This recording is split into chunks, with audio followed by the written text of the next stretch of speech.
Happy Sunday. This is Jamie Newman here, and we are on day 25. That's like 5 times 5, 25 of the What If Project. And again, to register for the What If Project, if you have not already, just go to yourbestmanager.com/what if. Yeah, that's yourbestmanager.com/what if. I'm actually in my wife's office right now. I'm hoping there isn't much of an echo, but maybe I'll give you a tour because it's a lot fancier than mine. You got handbags and jewelry. We've got some necklaces and stuff, and if I flip it around, we've got a what is that? A body form. You can't even see that. Let me flip that around. Anyway, my wife she sells Stella and Dot jewelry, and if you like Stella and Dot jewelry, I don't know very much about it other than she sells it, and it's pretty good stuff, pretty popular stuff. And so, if you'd like some jewelry for work, I guess you can ask me, and I can hook you up and connect you with her. She's pretty cool. But regardless, I'm sitting in here. And I'm about to go and have some fun with the family in the backyard. It's a beautiful sunny day here.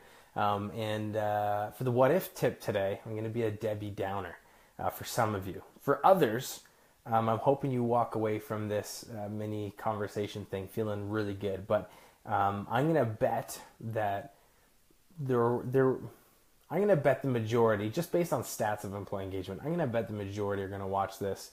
And it's probably going to bug you, what I'm about to say. But the what if tip is, or the what if question, I should say, it's not even a tip right now.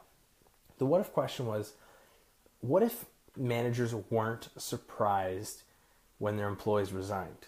For me, this is something that I always found to be a very uncomfortable or discomforting thought.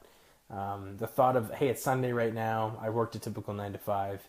And the question being, I wonder if anyone from my team is going to quit when I walk in on Monday.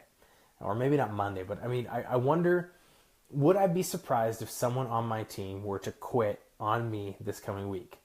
Like, would I be shocked if a resignation letter was put on my desk tomorrow?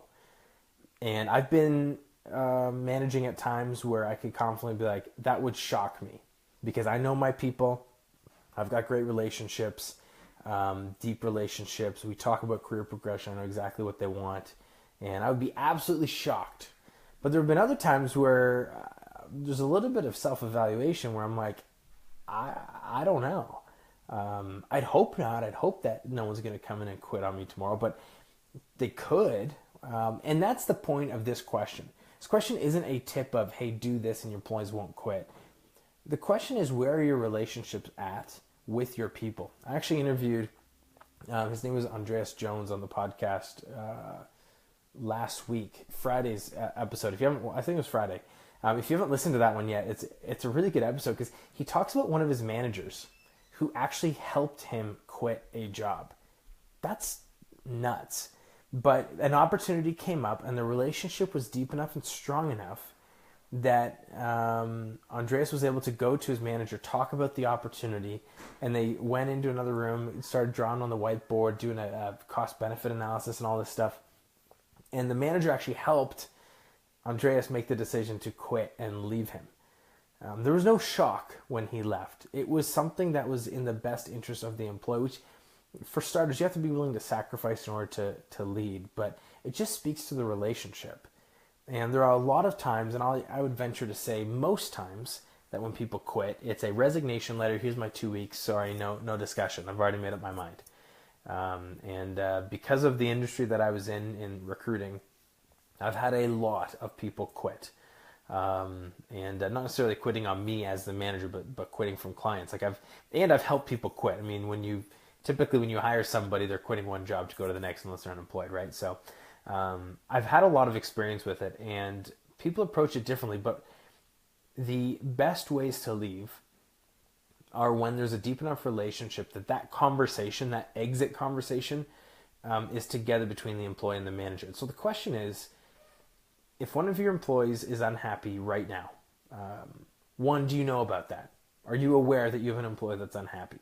If you're not aware of it, or if you have no idea, or if you are making assumptions and you're like, I really don't know, it's a call to action this week. Build relationships. Talk to your people. Find out what they want, where they want to go, and do a self-evaluation and analysis and just ask them, are you getting everything you need right now? So that's, I guess, the first component is, do you know if your employees are happy or not? But if they're not, what are you doing to help your employees get to wherever they need to go, even if that's to leave? I've had a couple conversations where I think managers need to be willing to let their people go. You can build lifelong loyalty, as Lee Caraher says in her boomerang principle. But I just think as leaders and managers, it's our job to have a great impact on the professional careers of the people that we interact with. And not everyone is going to stay with you forever. But like, what if managers, all managers, what if you as a manager were not surprised the next time someone quit? Not because, hey, I'm not surprised, they were terrible and I've been giving them tough feedback, but not surprised as in that career conversation, that career pivot, or that decision to leave your company, go somewhere else, was a discussion that you had proactively with your people. So I guess the other side of that is, are you willing to have that conversation?